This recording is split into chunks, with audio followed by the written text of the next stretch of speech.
नमस्कार विद्यार्थी मित्रांनो, आजच्या या व्हिडिओमध्ये आपण पाहणार आहोत डिसॉल्युशन ऑफ पार्टनरशिप फर्म या टॉपिकमधील उदाहरण क्रमांक व्हेन ऑल पार्टनर्स आर इन्सॉल्व्हंट यामधील उदाहरण क्रमांक 1 आपण या व्हिडिओमध्ये अभ्यासणार आहोत। तर आपला व्हिडिओचा जो क्रमांक आहे 12 अकाउंट 06 चॅप्टर नंबर आणि आपला व्हिडिओ क्रमांक आहे 13। तर इथे 13 मी ब्रॅकेटमध्ये त्या ठिकाणी लिहिलेला दिसत असेल तुम्हाला। तर अशा प्रकारे त्या व्हेन ऑल पार्टनर्स इन्सॉल्व्हंट मधलं उदाहरण क्रमांक 1 आणि टोटल व्हिडिओ क्रमांक आपला आहे 13वा। तर हे उदाहरण आपण आता पाहणार आहोत की या उदाहरणामध्ये थोडक्यात प्रास्ताविक सांगतोय। या उदाहरणामध्ये सर्व पार्टनर्स हे काय झालेले आहेत, इन्सॉल्व्हंट झालेले आहेत आणि यातील हे उदाहरण आपण अभ्यासतो आहोत। तर अशा वेळेस उदाहरणामध्ये जर सर्व पार्टनर इन्सॉल्व्हंट झाले असेल तर एखाद्याची आलेली डिफिशियन्सी किंवा एखाद्याला पैसे भरण्यास कमी पडले किंवा तो भरू शकला नाही, तो इनेबल ठरला, अनेबल ठरला, पैसे पेड करू शकला नाही, तर त्याची इन्सॉल्व्हन्सी अमाऊंट जी आहे ते काय करायची, कसं काय करायचं ते आपण या उदाहरणामध्ये अभ्यासणार आहोत। चला तर मग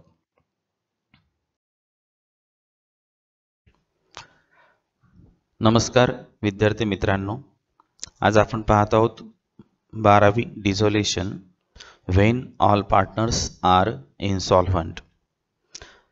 म्हणजेच जेव्हा सर्व भागीदार हे इन्सॉल्व्हंट होतात, दिवाळखोर होतात, अशा वेळी काय करायचं आहे ते आपण या थेरॉटिकल पार्ट्समध्ये पाहणार आहोत।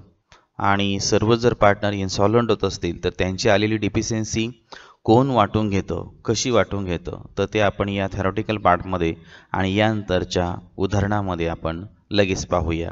तर सर्वांना त्यामुळे लगेच समजेल की सर्व जर पार्टनर इन्सॉल्व्हंट झाले तर त्यांची आलेली डिफिशियन्सी, आलेली तूट, कमी पडलेले पैसे कोण भरतं। तर ते पाहण्यासाठी हा व्हिडिओ पहा, संपूर्ण व्हिडिओ पहा। आपण थेरॉटिकल पार्ट आणि उदाहरण दोन्ही यामध्ये घेणार आहोत। If all the partners are insolvent then the third party liability cannot be expected to be paid in full। म्हणजे जेव्हा सर्व भागीदार हे इन्सॉल्व्हंट होतात तेव्हा थर्ड पार्टी जी लायबिलिटी असते ही पूर्ण रकमेने पेड होईलच अशी अपेक्षा ठेवता येणार नाही किंवा त्या ठिकाणी आपल्याला ती पेड करता येऊ शकत नाही। All the cash available together with whatever can be recovered from the private estate of the partners।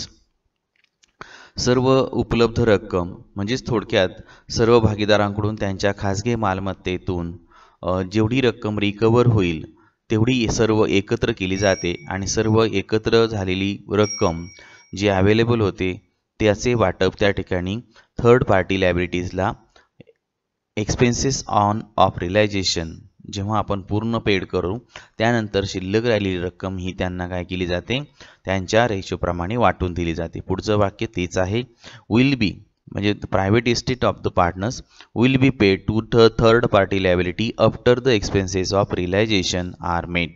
म्हणजे त्या ठिकाणी रिलायझेशन एक्सपेन्सेस पेड केल्यानंतर उरलेली रक्कम ही थर्ड पार्टी लायबिलिटी पेड करण्यासाठी वापरली जाते किंवा त्यांची थर्ड पार्टी लायबिलिटी पेड केली जाते।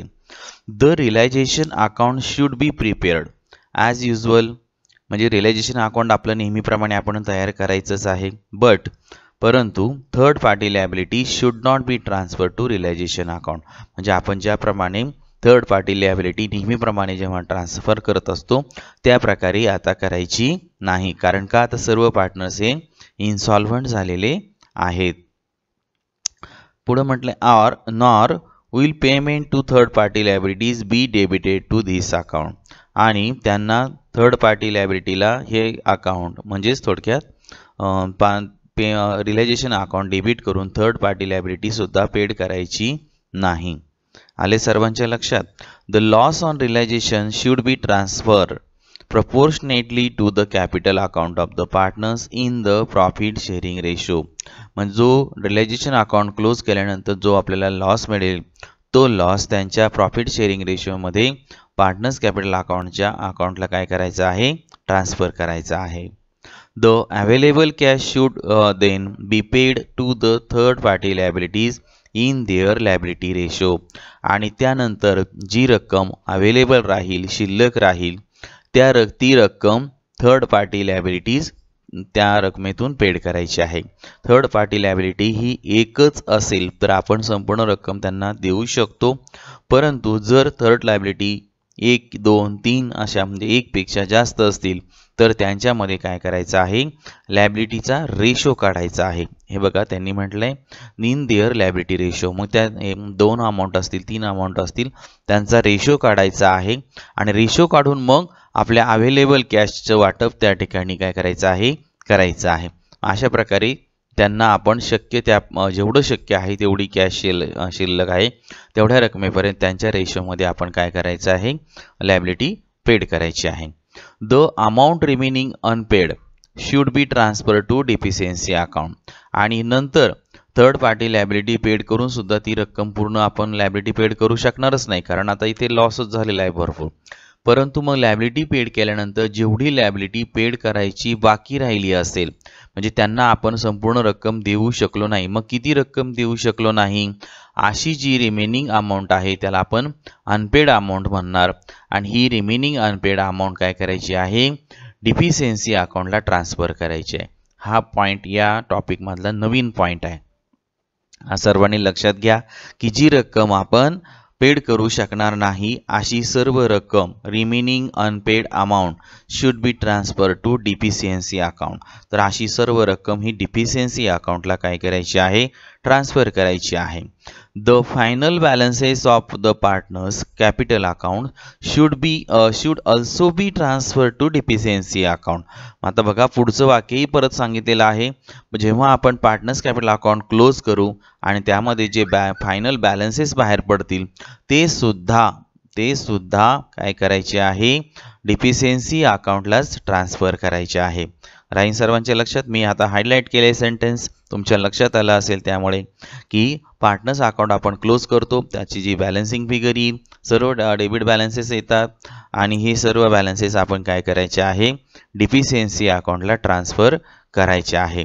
thus the books will be close. अशा प्रकारे आपण इन्सॉल्व्हंट पार्टनर जेव्हा होतात सर्व, तेव्हा आपल्या अकाउंटचे पुस्तक अशा प्रकारे एंट्री करून, पोस्टिंग करून आणि अमाऊंट ट्रान्सफर करून काय करायचे आहेत, क्लोज करायचे आहे. म्हणजे व्हेन ऑल पार्टनर्स आर इन्सॉल्व्हंट. तर असा हा थेरॉटिकल पार्टबद्दल मी डिटेल माहिती तुम्हाला सांगितली आहे.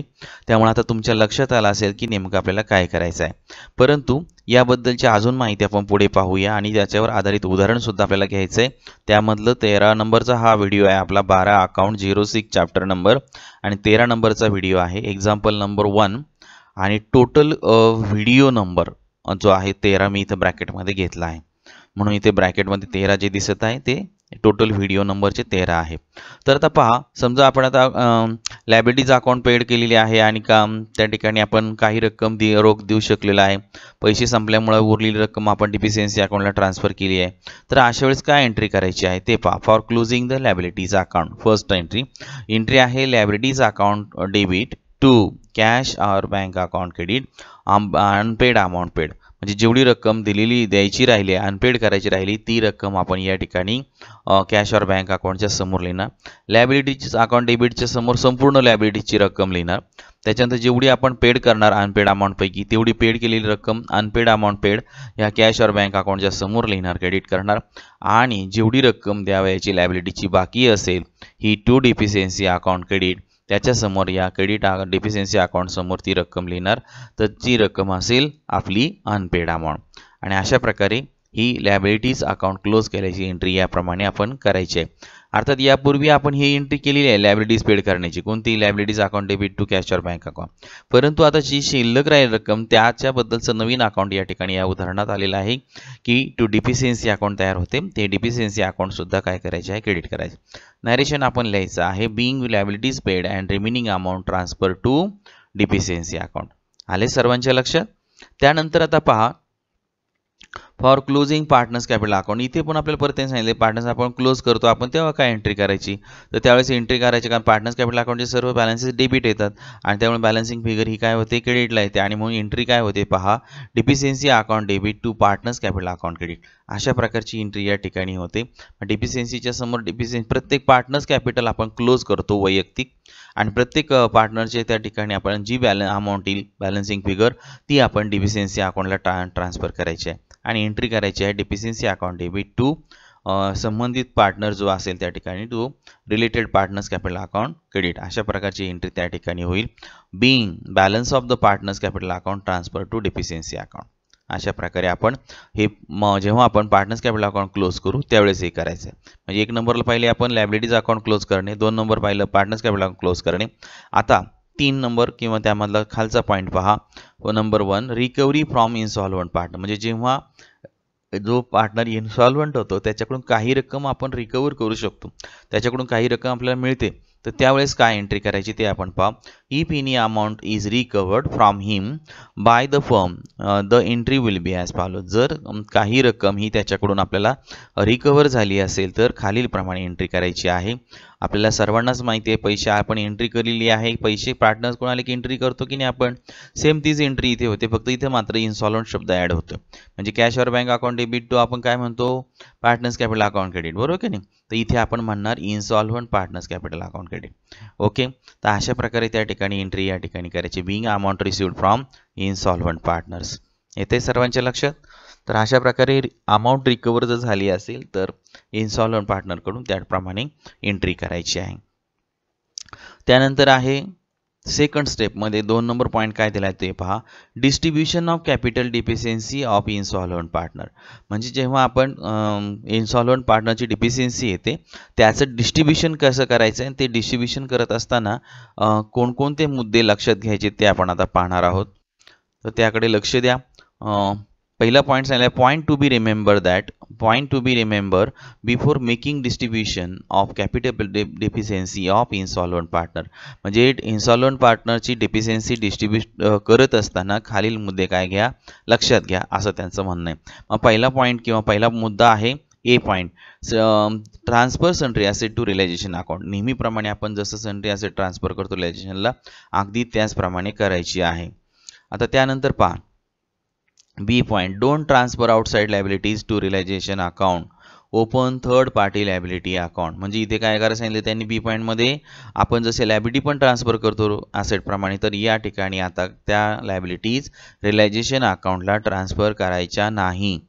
तर काय करायचं आहे मग, open third party liability account. जेवढे थर्ड पार्टी अकाउंट्स असतील तेवढे प्रत्येक अकाउंट्स त्या ठिकाणी सेपरेटली ओपन करायचे आहेत. म्हणजे एक्झाम्पल म्हणून आपण syndicates, bills payable, bank loan अशा प्रकारचे आपले लायबिलिटीज अकाउंट असतील ते आपण सेपरेट अकाउंट ओपन करायचे आहेत आणि त्याप्रमाणे आपण त्याच्या पोस्टिंग त्या अकाउंटला करायचे आहे आणि काय लायबिलिटीज काय करायचे आहे पेड करायचे आहे. म्हणजे अशा प्रकारे त्यांनी बी पॉईंट आपल्या लक्षात आला असेल की लायबिलिटीज आपण रिलेशन अकाउंटला क्रेडिट करतो त्या मात्र करायच्या नाही, हे लक्षात घ्या. असेटप्रमाणे फक्त असेटच करायचे आहेत. ओके, सी पॉईंट पाहता ओपन डिफिशियन्सी अकाउंट आणि डिफिशियन्सी अकाउंट सुद्धा काय करायचं आहे ओपन करायचं आहे. And transfer debit balance of partners capital account to deficiency account. म्हणजे आताच आपण वरती पॉईंट पाहिला तोच यामध्ये सी पॉईंटमध्ये दिलेला आहे की पार्टनर्स कॅपिटल अकाउंट क्लोज करा, त्याचा जो डेबिट बॅलन्स येईल तो तुम्ही काय करा डिफिशियन्सी अकाउंट ओपन करून त्या अकाउंटला ट्रान्सफर करा. त्यानंतर आता डी पॉईंट पहा, the available cash is to be distributed among third party liabilities. म्हणजे जेवढी कॅश रक्कम उपलब्ध असेल ही काय करायची आहे थर्ड पार्टी लायबिलिटीजला काय करायची आहे डिस्ट्रीब्यूट करायची आहे. If these are more than one, म्हणजे जर लायबिलिटीज ह्या एकापेक्षा काय असतील जास्त असतील, then in their due proportion, तर त्यांना तुम्ही काय करा त्यांच्या प्रपोर्शनमध्ये काय करा ती लायबिलिटी पेड करा आणि वाटा. जी रक्कम शिल्लक असेल ती रक्कम वाटा.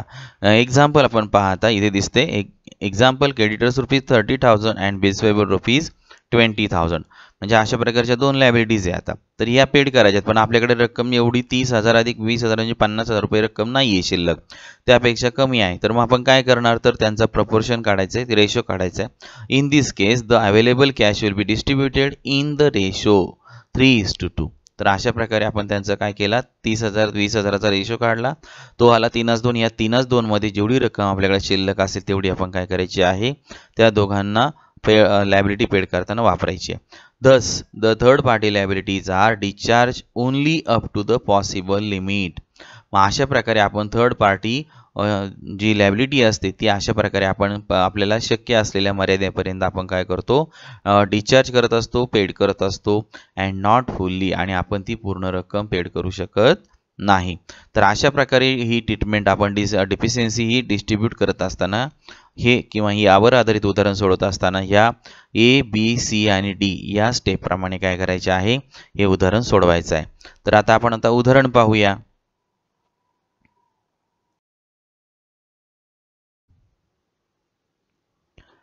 डिझोल्युशन ऑफ पार्टनर मधील हा व्हिडिओ आहे. 12 अकाउंट 06 चॅप्टर नंबर 13 नंबरचा व्हिडिओ आहे. त्यातील व्हेन ऑल पार्टनर्स इनसॉल्व्हंट मधील एक्झाम्पल नंबर 1 उदाहरण क्रमांक 1 आणि व्हिडिओ क्रमांक आहे आपला 13. तर अशा प्रकारे मी हे टायटल दिलेलं आहे. द एक्झाम्पल आपण पाहूया. The balance sheet of Rupali, Deepali and Mitali who are sharing profits and losses in the ratio of 2:2:1 was as follows. तर रुपाली, दीपाली या तिघीजणी पार्टनर्स आहेत आणि त्यांचं प्रॉफिट लॉसचा असं रेशो आहे 2:1. तर आता त्यांनी बॅलन्स शीट आपल्याला दिलेलं आहे खाली, तर त्याकडे आपण लक्ष देऊया. तर balance sheet as on 31 March 2018. Liability साईडचं एक निरीक्षण म्हणजे एक्झाम्पल आपण पहिल्यांदा वरून वाचून घ्यायचं आहे, काय दिलं काय नाही माहिती होते आणि काय विचारलं आहे परीक्षेला हे आपल्याला समजते. जे विचारले त्याला मार्क्स असतात, इतर गोष्टी गरजेच्या आहेत त्या आपल्याला तयार कराव्या लागतात, ते आपण तयार करायचे आहेत आणि जे विचारले ते मात्र व्यवस्थितपणे लिहायचं आहे. तर उदाहरणामध्ये लॅबिलिटी साईडला आपल्याला कॅपिटल दिले आहे रुपाली, दीपाली. तर इथे आपण तोंडी पण मी लगेच सांगतोय की कॅपिटल अकाउंट आपण ओपन करणार, पार्टनर्स कॅपिटल अकाउंट, आणि पार्टनर्स कॅपिटलच्या क्रेडिटला यांचे बॅलन्सेस लिहून टाकणार. सन्ड्री क्रेडिटर्स इथे लॅबिलिटी दिलेली आहे. त्याच्यानंतर बँक लोन आहे आणि विथ चार्ज ऑन स्टॉक, म्हणजे याला बँकेने आपल्याला कर्ज दिलंय परंतु त्याला आपण काय दिलेलं आहे, स्टॉक हा तारण दिलेला आहे आणि या स्टॉकच्या तारणाच्या आधारावर बँकेने आपल्याला कर्ज दिलेलं आहे. त्याच्यानंतर असेट साईडला पहा, फिक्स असेट आहेत, गुडविल आहे, स्टॉक आहे. तर ह्या सर्व असेट्स आहेत बरोबर. त्याच्यानंतर बँक बॅलन्स आपल्याला दिलेला आहे, तर बँक अकाउंट ओपन करणार, त्याच्या डेबिटला टू बॅलन्स ब्रॉट डाऊन 2000 आपण लिहून टाका. त्यानंतर इकडे लक्ष द्यायचं, पुन्हा कॅपिटल दिलेलं आहे मितालीचं, याचा बॅलन्स मात्र काय दिला आहे, डेबिट दिला आहे. आणि म्हणून कॅपिटल अकाउंटच्या पार्टनर्स कॅपिटल अकाउंटच्या डेबिटला मितालीचा opening balance to balance brought down मितालीच्या कॉलममध्ये लिहायचं आहे. आणि रुपालीचं दीपालीचं मात्र कुठं जाईल, क्रेडिटला जाईल. आले लक्षात, कारण त्यांचा क्रेडिट बॅलन्स आहे.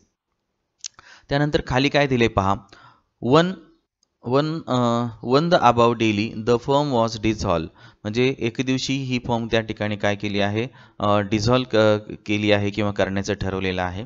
तर असेट्स खालीलप्रमाणे रिलाइज झालेले आहेत. तर म्हणजे थोडक्यात असेटचे पैसे त्या ठिकाणी मिळालेले आहेत.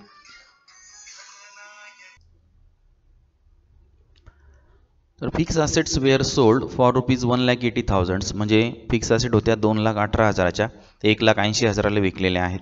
अँड स्टॉक रिलाइज ₹1,04,000, म्हणजे स्टॉक आपल्याला जो होता त्याचे 1,04,000 मिळालेले आहेत. रिलायझेशन एक्सपेन्सेस अमाऊंटेड टू ₹6,000, तर रिलायझेशन एक्सपेन्सेसचे 6,000 आलेले आहेत. सॉरी, आपल्याला पेड करायचे आहेत किंवा पेड केलेले आहे. Assuming that all the partners are insolvent, आणि सर्व भागीदार हे ॲझ्युम करा की सर्व भागीदार हे इन्सॉल्वंट झालेले आहे. तर आपल्याला काय बनवायला सांगितले ते पहा, prepare realisation account, partners capital account, bank account, sundry creditors account, bank loan account, deficiency account. आता एक लक्षात घ्यायचं, डिझॉल्युशनमध्ये आपण काय करत असतो, पहिल्यांदा असेट्स सर्व मार्केटमध्ये विकतो, पार्टनर्स घेतात आपल्याकडं, आपण पैसे गोळा करतो, कलेक्ट करतो बँकमध्ये, आणि लॅबिलिटीचे जे प्रेफरन्सेस आहेत त्याप्रमाणे आपण लॅबिलिटीज पेड करतो. आणि मग पहिल्यांदा असतात रिलायझेशन एक्सपेन्सेस, नाहीतर डिझॉल्युशन एक्सपेन्सेस. नंतर ज्या थर्ड पार्टी लॅबिलिटीज आहेत त्या असतात, बँक लोन असेल, क्रेडिटर्स असतील, बिल्स पेबल्स असतील, त्या पेड करतो. परंतु जेव्हा पैसे कमी पडतात तेव्हा एखादा पार्टनर इन्सॉल्व्हंट होतो आणि इतर सॉल्व्हंट पार्टनर त्याचे पैसे देतात. परंतु या ठिकाणी सर्वच जर पार्टनर इन्सॉल्व्हंट होत असतील किंवा झाले आहेत, अशा वेळी काय करायचं, तर जी रक्कम त्या ठिकाणी आपण वरती थेरॉटिकल पार्ट्समध्ये पाहिलं की जी रक्कम ते देऊ शकलेले नाहीत ती शेवटी आपण डिफिशियन्सी अकाउंटला ट्रान्सफर करायची आहे. आणि म्हणून या उदाहरणामध्ये आपल्याला एवढे अकाउंट्स तयार करायला त्यांनी सांगितलेले आहे. परीक्षेला मात्र एवढे सांगत नाहीत. ज्याला मार्क्स आहेत, जे प्रश्न विचारलेले आहेत त्यालाच मार्क असतात, परंतु आपल्याला हे सर्व सपोर्टेड अकाउंट्स आहेत हे आपल्याला ओपन करावेच लागणार आहे. कारण ओपन केल्याशिवाय क्लोजिंग बॅलन्स आपल्याला कळणार नाही आणि आपल्याला व्यवस्थितपणे एंट्र्या करेक्ट येण्यासाठी आणि अकाउंट व्यवस्थितपणे क्लोज होते की नाही हे समजण्यासाठी आपण सर्व अकाउंट्स ओपन करायचे आहेत, की जेणेकरून आपली जर एंट्रीज विचारल्या किंवा लेजर जरी विचारलं तरीसुद्धा आपल्याला एक सुद्धा राहता कामा नये. आपण सर्व अकाउंट्स ओपन जरी केले तरी आपल्याला मार्क्स चेक, ज्याला मार्क्स आहेत त्याला बरोबर मार्क्स पडतील, त्यामुळे एकही मार्क्स आपला जाणार नाही. आणि म्हणून आपण काय करायचं आहे, सर्व सपोर्टेड अकाउंट्स तयार करायचे आहेत की ज्यामुळे आपली एक सुद्धा मिस्टेक होत नाही. तर त्यांनी आपल्याला ऑलरेडी इथे सर्व अकाउंट्स सांगितलेलेच आहेत. तर इथे आपण जेव्हा सर्व भागीदार आपल्याला इन्सॉल्वंट होतात त्यावेळेस प्रत्येक लायबिलिटीचं सेपरेट अकाउंट ओपन करायचं असतं. हे आपण वरती थेरॉटिकलमध्ये सुद्धा पाहिलेलं आहे. तर आता आपण नेहमीप्रमाणे सोडवायला सुरुवात करतो, अगदी त्याप्रमाणे सोडवायला सुरुवात करायची आहे. कॅपिटल जे बॅलन्सेस आहेत आणि बँक बॅलन्स आहे, ओपनिंग बॅलन्सेस पहिल्यांदा अकाउंट आखून झाल्यानंतर ओपनिंग बॅलन्सेस लिहायचे असतात. कारण पहिल्या ओळीला आपण ओपनिंग बॅलन्स लिहायचं विसरलो की आपण आपली नंतर खाडाखोड होते. पण इथे आपण काय करायचं आहे, म्हणता रुपालीचं दिसतंय आपल्याला कॅपिटल अकाउंट रुपाली आणि दीपाली यांचं बॅलन्स आहे. कॅपिटल अकाउंटच्या क्रेडिट साईडला ओपनिंग बॅलन्स लिहून टाकायचं आहे. हे आहे पार्टनर्स कॅपिटल अकाउंट. इथे लिहायचं आहे बाय बॅलन्स ब्रॉट डाऊन, रुपालीच्या कॉलममध्ये 60,000 आणि दीपालीच्या कॉलममध्ये 40,000. त्याच्यानंतर आता आपल्याला इकडे असेट साईडला पहा, बँकचा बॅलन्स दिलेला आहे 2,000 रुपये आणि मितालीचा हा कॅपिटल बॅलन्स आहे, डेबिट बॅलन्स 40,000 रुपये. तर आपण आता दोन्ही अकाउंटच्या आपण काय करणार आहोत, पोस्टिंग करणार. मग कॅपिटल अकाउंटच्या डेबिटला जायचं आहे, तिथे लिहायचं आहे टू बॅलन्स ब्रॉट डाऊन आणि मितालीच्या कॉलममध्ये अमाऊंट लिहायची आहे 40,000 रुपये. दिसतंय, हा ओपनिंग बॅलन्स आहे डेबिट बॅलन्स मितालीचा, तो आपण त्या ठिकाणी लिहायचा. त्यानंतर बँक अकाउंटच्या डेबिटला जायचं आहे, बँक अकाउंटचाही ओपनिंग बॅलन्स त्या ठिकाणी लिहायचा आहे 2,000 रुपये. दिसतंय सर्वांना लिहिलेला? ओके. तर अशा प्रकारे ओपनिंग बॅलन्सेस आपले लिहून झाले पाहिजेत पहिल्यांदा, म्हणजे आपली पहिली ओळ चूक होत नाही. ओपनिंग बॅलन्स आपल्या पहिल्या ओळीला दिसतो, खाडाखोड होत नाही. त्यानंतर आता काय करायचं आहे, ही सन्ट्री लायबिलिटीज ज्या आहे, लायबिलिटीज आहेत त्यांची सेपरेट अकाउंट्स 5-5 ओळीचे ओपन करायचेत. सन्ट्री क्रेडिटर्स अकाउंट ओपन करायचे, बँक लोन अकाउंट ओपन करायचे आणि ओपन करून जे सन्ट्री क्रेडिटर्स आणि बँक लोनचा जो बॅलन्स आहे, ओपनिंग बॅलन्स 2,40,000 आणि 1,00,000, तो त्या ठिकाणी लिहायचा आहे. मग मी तुम्हाला आता क्रेडिटर्स अकाउंट ओपन केलेलं दाखवतो. बँक अकाउंटच्याच खाली मी इथे बँक लोन अकाउंट दिसते सर्वांना. बँक लोन अकाउंटचा हा ओपनिंग बॅलन्स आपण लिहून टाकायचा 1,00,000 रुपये. त्यानंतर क्रेडिटर्स अकाउंट पण ओपन करायचं आहे, त्याचाही ओपनिंग बॅलन्स या ठिकाणी लिहून टाकायचा आहे. कारण जेव्हा सर्व पार्टनर्स इन्सॉल्वंट होतात तेव्हा सर्व लायबिलिटीचे सेपरेट अकाउंट ओपन करायचे असतात आणि नंतर ती अमाऊंट त्यांची पेड करायची असते. तर अशा प्रकारे 2,40,000 रुपये आपण क्रेडिटरचाही ओपनिंग बॅलन्स लिहिलेला आहे. आता त्यानंतर उदाहरणाकडे आपण आता काय राहिले पहा. बँक लायबिलिटी साईड पूर्ण झाली आहे. कॅपिटलचे बॅलन्स लिहिले आहे, सन्ट्री क्रेडिटर्स अकाउंट ओपन केलं आहे, त्याचा बॅलन्स लिहिला आहे, बँक लोनचाही ओपनिंग बॅलन्स लिहिला आहे. नंतर आपण फिक्स असेट, आता फिक्स असेट, गुडविल, स्टॉक हे 3 असेट्स आहेत, त्याच्याबद्दल आपल्याला इथे खाली माहिती दिली आहे. फिक्स असेट विकल्यात 1,80,000 आले, स्टॉक रिलाईज झालेला आहे 1,04,000ला, गुडविलचं मात्र काही आलेलं नाही. याचा अर्थ ती काही येणार पण नाही, म्हणजे 2 असेटचे आपल्याला पैसे आल्याची आपल्याला एंट्री त्या ठिकाणी दाखवावी लागेल. आणि बँक बॅलन्स आणि मितालीचा बॅलन्स हाही आपण ओपनिंग बॅलन्स लिहून टाकलाय. मग आता हे फिक्स असेट आणि स्टॉक जे पैसे आल्याची आपण एंट्री करूया. तर फिक्स असेट आपण मार्केटमध्ये रिलाईज केली आहे, 2,18,000 आलेत, पैसे आलेत, आपण काय म्हणणार, bank account debit to realisation account credit. इथे एंट्री दिसते सर्वांना मी केलेली, bank account debit 1,80,000 to realisation account credit 1,80,000. तर इथे आपल्याला फिक्स असेट रिलाईज झाल्याचे पैसे त्या ठिकाणी आलेले आहेत. त्याच्यानंतर आपण असेट्स ज्या आहेत 1, 2, 3 या आपण काय करायच्या आहेत, नेहमीप्रमाणे रिलायझेशन अकाउंटला ट्रान्सफर करायच्या आहेत. आणि इथे एक एंट्री होते आपली, sundry assets account debit to realisation account debit to sundry assets account credit. तर अशा प्रकारची एंट्री त्या ठिकाणी होते. ती एंट्री पहा, इथे दिसते तुम्हाला, realisation account debit to sundry assets account credit.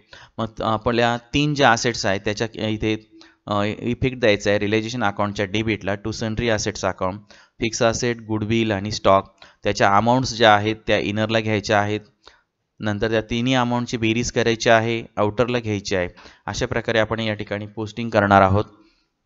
त्याच्यानंतर मग पोस्टिंग झाल्याच्या नंतर पैसे आल्याच्या एंट्री त्या ठिकाणी करायच्या आहेत. तर रिलायझेशन आपल्याला फिक्स असेट विकून 1,80,000 आलेले आहेत. त्याच्यानंतर आपल्याला स्टॉक रिलाईज झाला 1,04,000, त्याची एक एंट्री करायची आहे, bank account debit to realisation account credit 1,04,000. आणि म्हणून दोन्ही बँक अकाउंटच्या त्या ठिकाणी डेबिटला जायचं आहे बघा हे आहे बँक अकाउंट आपलं. बँक अकाउंटच्या डेबिटला टू रिलायझेशन अकाउंट 1,80,000 आणि 1,04,000 हे आलेले आहेत फिक्स असेटचे आणि स्टॉकचे पैसे. त्यानंतर हे दोन एंट्रीचं पोस्टिंग झालेलं आहे. रिलायझेशन अकाउंटच्या क्रेडिटला जायचं आहे, फिक्स असेटचे पैसे दाखवायचे. By bank account 1,80,000 fixed asset realise आणि परत by bank account 1,04,000 stock realise. ही एंट्री तुम्ही कंबाईन एंट्रीसुद्धा करू शकता, तरीसुद्धा तुमचं उत्तर बरोबर असेल. त्यानंतर पैसे आल्याची आपण एंट्री केलेली आहे.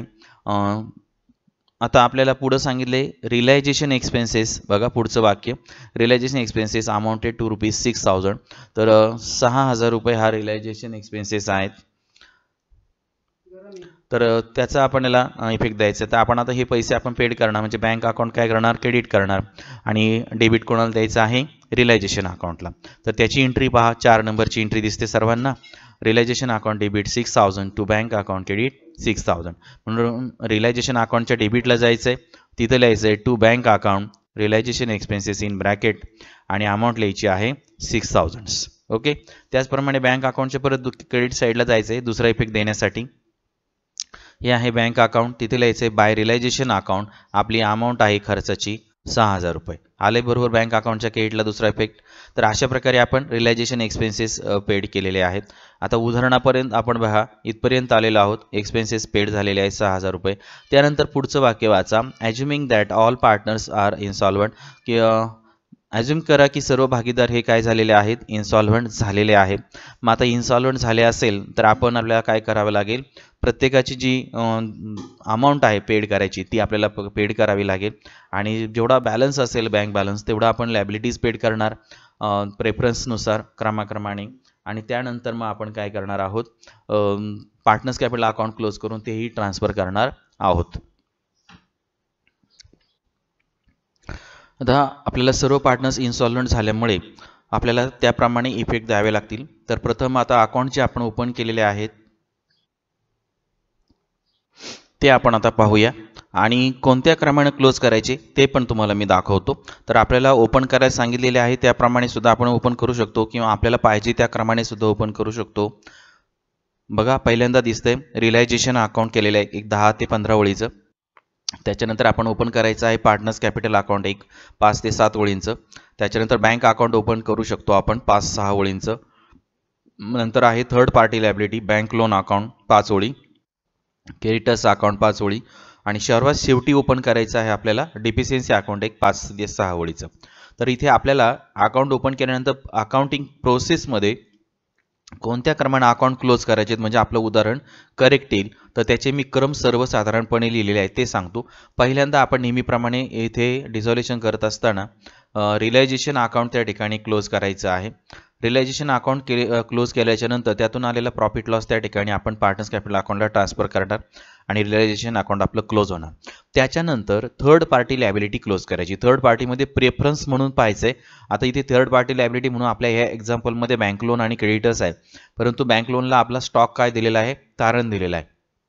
नोटमध्ये सुद्धा आपल्याला दिलं आहे की bank loan charge secured on stock so on dissolution bank loan recharge by the realisation of stock. तर इथे आपला स्टॉक आपण सेक्युअर दिला आहे म्हणून बँक लोन याचा प्रेफरन्स हा क्रेडिटर्सपेक्षा अगोदर असेल. म्हणजे आपण अगोदर बँक लोनची अमाऊंट पेड करणार, नंतर जर रक्कम बॅलन्स शिल्लक राहिला बँकेमध्ये आपला तर आपण पुढची लायबिलिटी म्हणजे आता या उदाहरणामध्ये क्रेडिटर्स आहेत ती आपण पेड करणार. आणि जेवढी रक्कम शिल्लक राहील तेवढीच आपण पेड करू शकतो.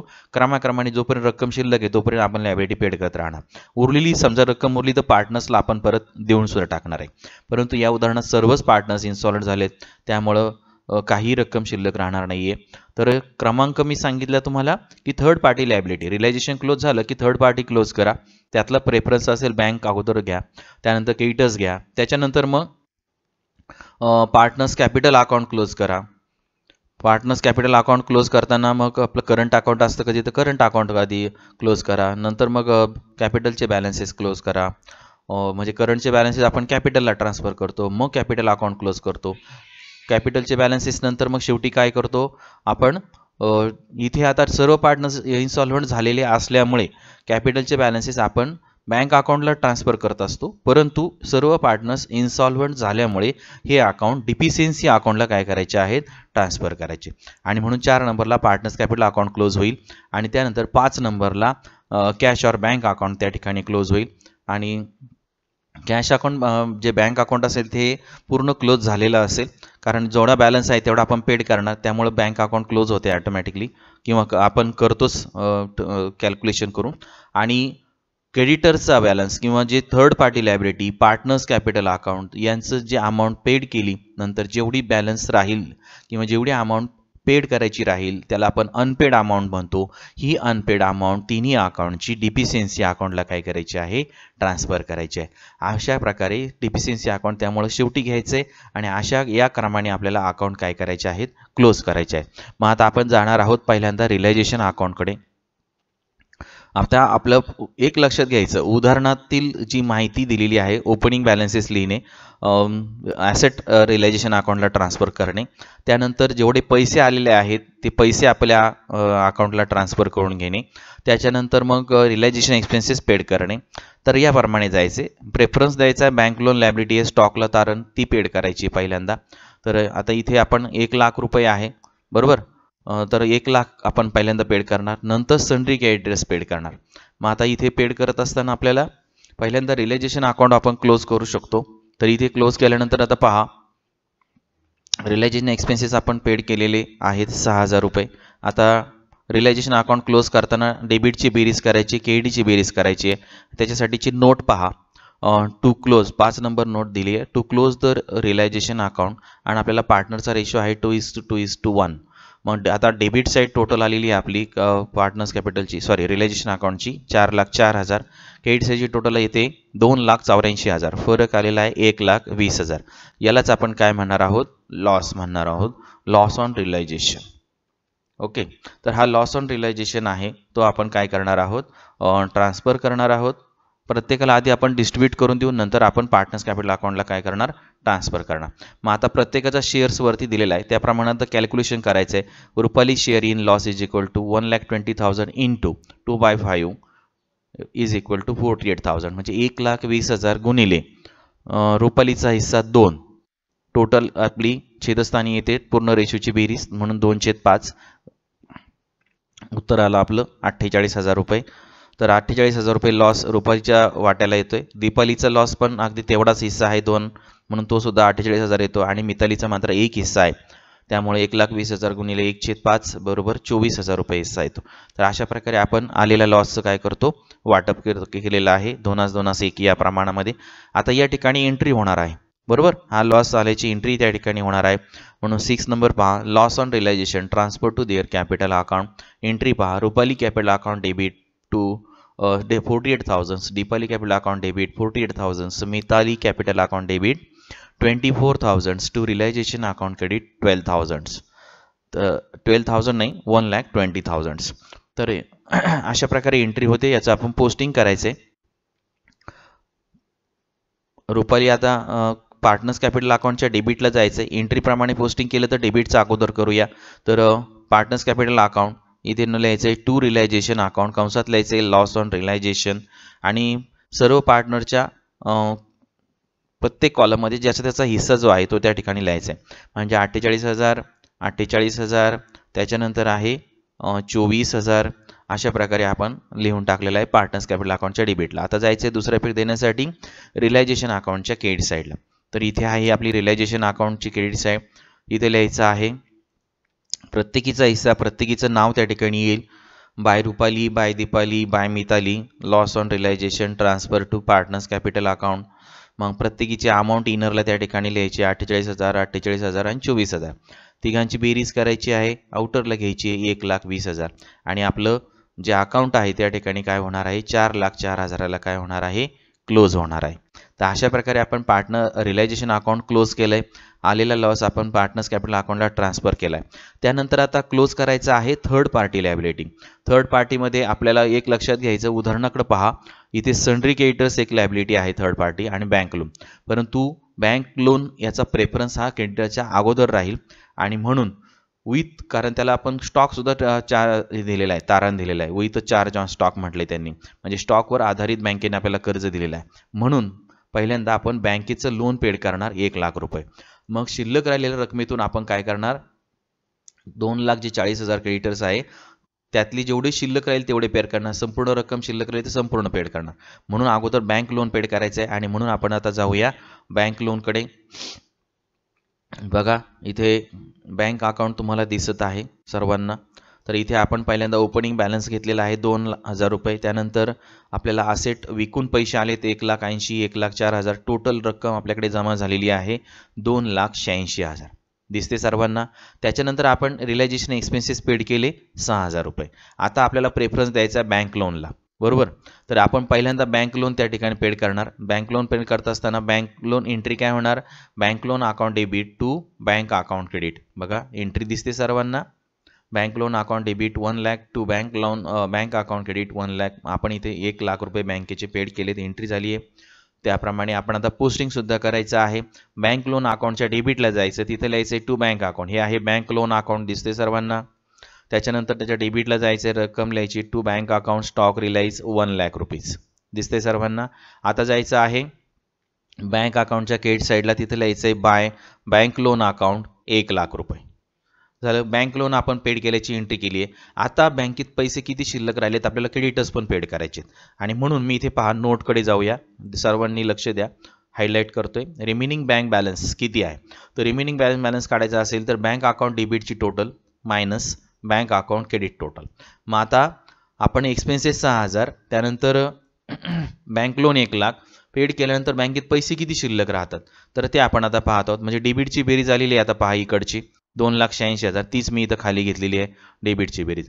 त्यानंतर आता रिलायझेशन एक्सपेन्सेस 6,000 पेड केलेत, 1 लाख बँक लोनचे पेड केलेत. मग एकूण पेड किती झाले 1,06,000, म्हणजे ती आली क्रेडिटची टोटल.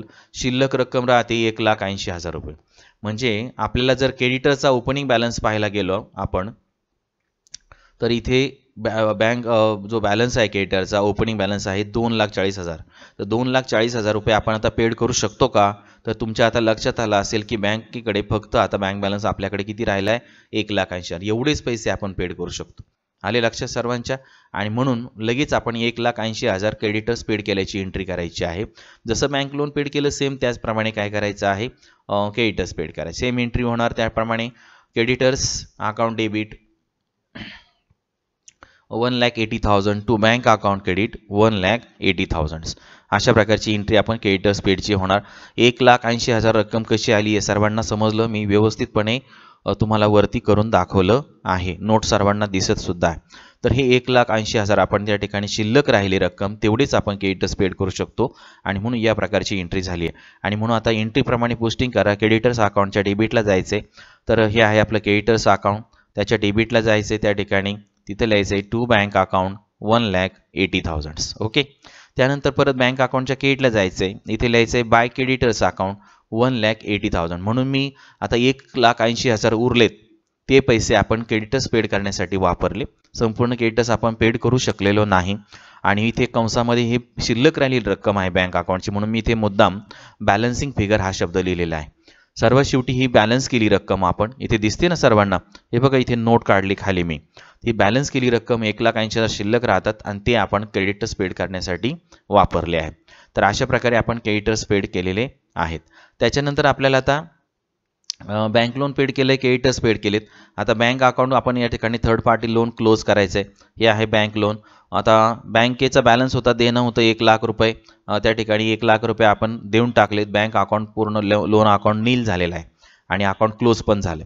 त्याच्यानंतर क्रेडिटर्स पहा थर्ड पार्टी, इथे ओपनिंग बॅलन्स होता 2,40,000. इथे मात्र लक्ष द्या, आता आपण बँकेकडून पैसे शिल्लक राहिले 1,80,000, तेवढे आपण 1,80,000 पेड केले, परंतु संपूर्ण क्रेडिटर्स पेड होऊ शकले नाही. मग बॅलन्सिंग फिगर आपल्याला त्या ठिकाणी मिळालेली आहे 60,000 रुपये. आपण अकाउंट क्लोज केलं, क्रेडिटर्स अकाउंट क्रेडिट साईडची बेरीज आली 2,40,000. दिसते सर्वांना एकच अमाऊंट आहे. आणि 1,80,000 आपण बँकेचे पेड केले, राहिले किती पेड करायचे, अनपेड अमाऊंट किती तर 60,000 रुपये. हे 60,000 रुपये आपण काय करणार आहोत, डिफिशियन्सी अकाउंटला ट्रान्सफर करणार आहोत. जेवढी आपण अमाऊंट पेड करू शकत नाही ती अमाऊंट या ठिकाणी डिफिशियन्सी अकाउंटला काय करायची आहे, ट्रान्सफर करायची आहे. आणि म्हणून आता डिफिशियन्सी अकाउंटला आपण जायचं. इथे एंट्री काय होते पहा आता, creditors account debit to deficiency account credit, म्हणजे क्रेडिटरच्या डेबिटला टू डिफिशियन्सी, डिफिशियन्सी अकाउंटच्या क्रेडिट साईडला बाय क्रेडिटर्स अकाउंट. आलं का 60,000 रुपये इथे दिसते सर्वांना. त्याच्यानंतर आता आपण काय करणार आहोत, क्रेडिटर्स म्हणजे बँक लोन तर ऑटोमॅटिक नील झालं पूर्ण रक्कम पेड केल्यामुळे. क्रेडिटरची जी अमाऊंट उरली होती ती डिफिशियन्सी अकाउंटला ट्रान्सफर केली. आता यानंतर आपण कोणतं अकाउंट क्लोज करणार आहे, थर्ड पार्टी झालं की आपण घेणार आहोत पार्टनर्स कॅपिटल अकाउंट. पहा हे पार्टनर्स कॅपिटल अकाउंट प्रत्येकाचं आपण त्या ठिकाणी क्लोज करणार. रुपालीचं पहा आता इथे डेबिटची बेरीज आली आहे 48,000, क्रेडिटची बेरीज आली आहे 60,000, बरोबर. तर रुपालीचं अकाउंट क्लोज केलं तर आपण क्रेडिटची बेरीज 60,000 खाली घेणार, दोन्ही बाजूला 60,000 लिहून काढणार. डिफरन्स जो आहे तो 12,000 येतो, बरोबर. आणि हा 12,000 आलेला बॅलन्स इथे पार्टनर्स कॅपिटल अकाउंटचं पण तसंच करायचं आहे की जो बॅलन्स त्या ठिकाणी शिल्लक राहील तो डिफिशियन्सी अकाउंटला ट्रान्सफर करायचा आहे. मग तो डेबिटला जाईल किंवा क्रेडिटला सुद्धा जाईल, दोन्ही ठिकाणी जाऊ शकतो. कुठे जाईल तो आपण आता क्लोज केल्यानंतर आपल्याला प्रत्येक वेळेस समजेल. आता रुपालीचं पहा क्रेडिट बॅलन्स आलेला आहे आणि आपण आपलं अकाउंट जे आहे डिफिशियन्सी आहे डेबिटला आलेलं दिसतंय. आणि आता इथे एंट्री तयार झालेली आहे, Rupali capital account debit to deficiency account credit, अशा प्रकारची एंट्री झाली आहे. 12,000. बघा इथं एंट्री नंबर 7 सर्वांना दिसते. Rupali capital account debit 12,000 to deficiency account credit 12,000. आणि म्हणून आता डिफिशियन्सी अकाउंटच्या क्रेडिटला, आता रुपालीच्या डेबिटला आपण इफेक्ट दिला इथं 12,000चा, दुसरा इफेक्ट द्यायचा आहे आपण डिफिशियन्सी अकाउंटच्या क्रेडिट साईडला. मग आता डिफिशियन्सी अकाउंटकडे जायचं आहे आणि डिफिशियन्सी अकाउंटच्या क्रेडिटला लिहायचं आहे बाय रुपालीचा अकाउंट 12,000. दिसते सर्वांना. इथे हे खालीवर झालं तरी काही फरक पडणार नाही, म्हणजे 60,000 वरती आलेच पाहिजे आणि किंवा 12,000 खाली गेले तरी सुद्धा उत्तर बरोबर असेल. त्याच्यानंतर आता आपण रुपालीचं क्लोज केले त्याप्रमाणे आपण दीपालीचं क्लोज करूया.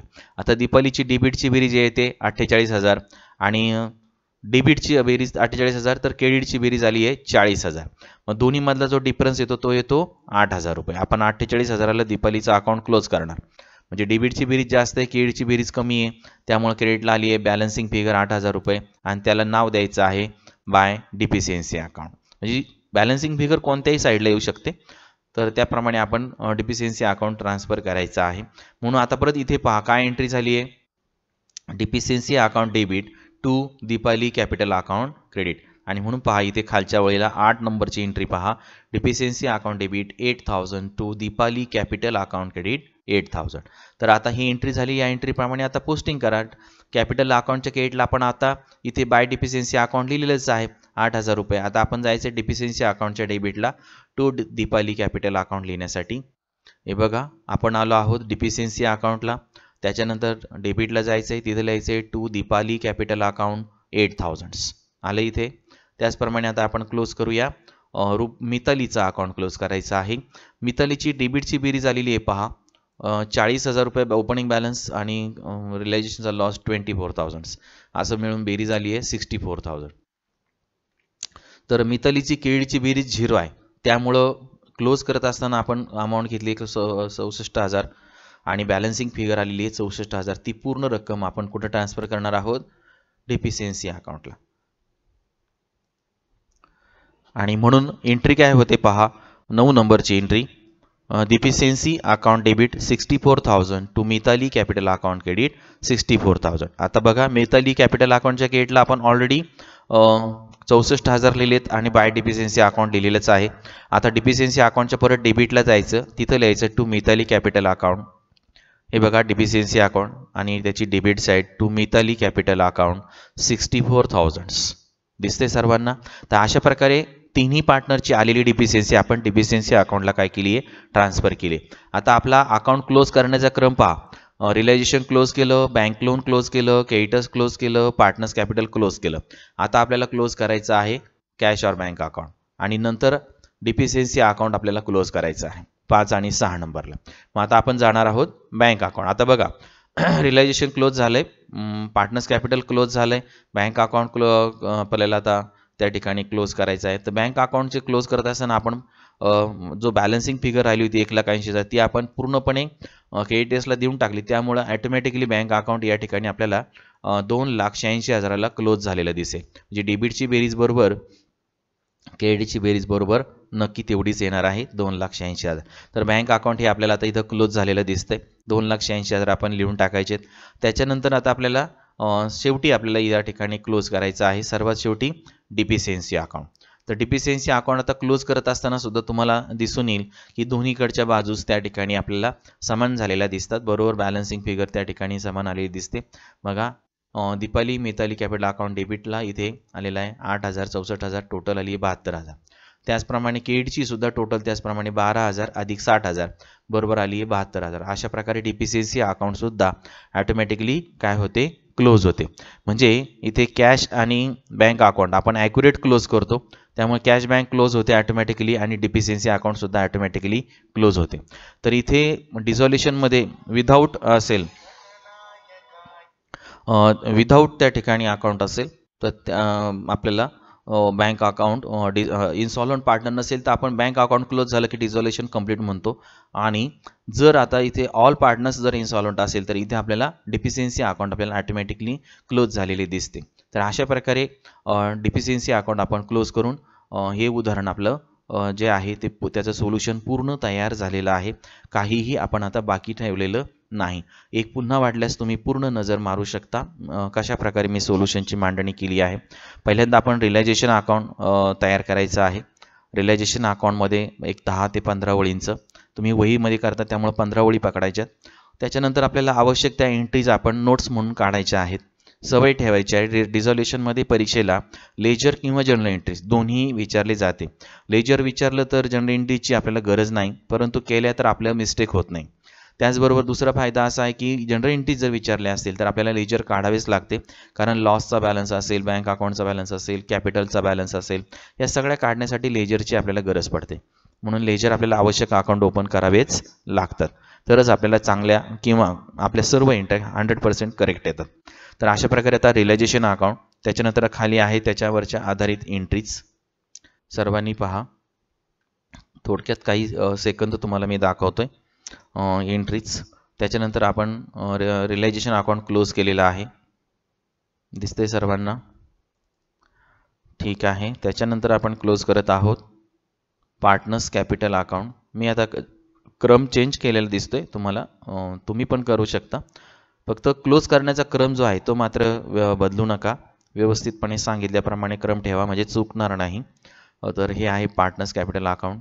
त्याच्यानंतर आपल्याला पुढे दिलेला आहे बँक अकाउंट आणि बँक अकाउंट क्लोज केल्याच्या एंट्र्या, बँक लोन अकाउंट आणि क्रेडिटर्स अकाउंट हे आपण पेड केलेलं आहे, त्याच्या एंट्री तुम्हाला दिसत आहेत. त्यानंतर आपल्याला दिसत आहे बँक लोन अकाउंट आणि क्रेडिटर्स अकाउंट. त्याच्या खाली आपल्याला क्लोज केलेलं दिसतंय डिफिशियन्सी अकाउंट. तर अशा प्रकारे या ठिकाणी आपले हे तिन्ही अकाउंट आपल्याला क्लोज केलेले दिसतात आणि सर्व उदाहरण आपल्याला पूर्ण झालेले दिसते. आणि एक नोट आहे खाली दिलेली, कारण आपण बँक लोन जे होतं ते सेक्युअर्ड होतं, स्टॉक त्याला तारण होता आणि म्हणून ते त्याचा प्रेफरन्स आपण पेड करण्यासाठी आधी घेतला आणि त्याची संपूर्ण रक्कम आपल्याला देणं भाग होतं, म्हणून 1,00,000 रुपये आधी देऊन टाकले. जर हे सेक्युअर्ड नसतं तर आपण त्या ठिकाणी दोन्ही लोन लायबिलिटीचा रेशो काढून त्या लायबिलिटीज काय केल्या असत्या, पेड कराव्या लागल्या असत्या त्यांच्या रेशोमध्ये. तर अशा प्रकारे आपण याप्रमाणे अकाउंट क्लोज केलेले आहेत. या क्रमाने सुद्धा क्लोज करूया आणि त्यामुळे क्लोज केले क्रमाने की आपले अकाउंट्स बरोबर त्या ठिकाणी येतात. तर हा व्हिडिओ आपला सोल्युशन पूर्ण झालेला आहे. पुढील व्हिडिओमध्ये आपण यातलाच एक्झाम्पल नंबर 2 पुढच्या व्हिडिओमध्ये अभ्यासणार आहोत. तर व्हिडिओ आवडला असेल तर नक्की लाईक करायला विसरू नका आणि व्हिडिओ शेवटपर्यंत पाहत राहा. चला.